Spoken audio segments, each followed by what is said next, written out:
ఈరోజు పొట్టేళ్ళు కన్న తల్లి గొర్రె గొర్రె నేర్చుకుందామా? చెప్తారా? పొట్టేళ్ళు కన్న తల్లి గొర్రె గొర్రె,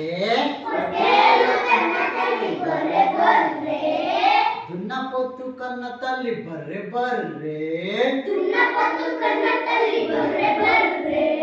ఉమ్మెత్తకాయ తింటే బెర్రె బెర్రె, చిన్న చెల్లెకు చీమ పుడితే ఒర్రె ఒర్రె, మిరపకాయ కొరికితే చుర్రె చుర్రె, బురదలోన కాలు వేస్తే పుర్రె పుర్రె, ముందు పల్లె ఊడిపోతే తొర్రె తొర్రె, తొరి నోట్లో అంబలి పోస్తే జుర్రె జుర్రె.